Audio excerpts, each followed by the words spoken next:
Now we will see about the k-mean clustering, and we know that the k-mean clustering does not create any trees, but instead they can divide genes and arrays into the clusters.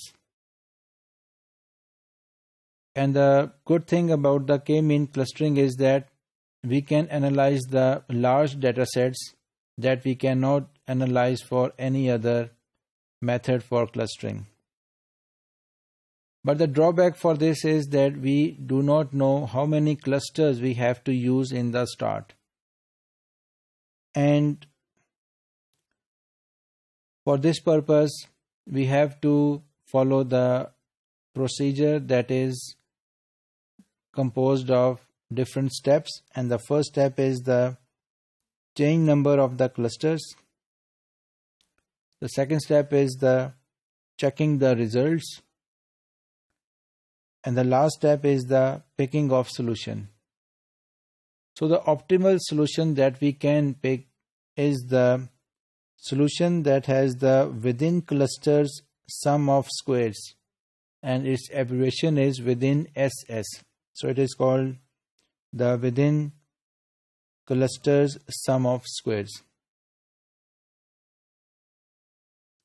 So we can use the command k-means to analyze the data, and we can calculate the distance by using the k-mean clustering.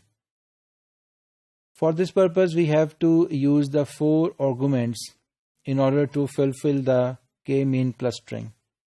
So number 1 is the x, that is the name of the data object. The second argument is the centers, and it includes the number of the clusters that is to be created. And the third argument is inter.max,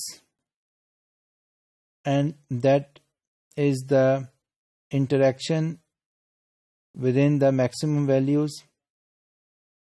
And the last argument is the end start, and that includes how many times the run should be performed.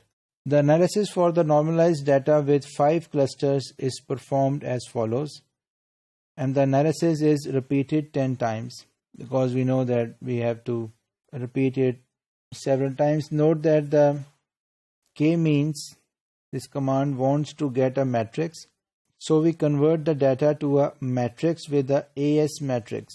Then we use this command to obtain the k-mean clustering. And we have seen earlier that the best option is to get the cluster that is within SS, and that can be extracted from KM.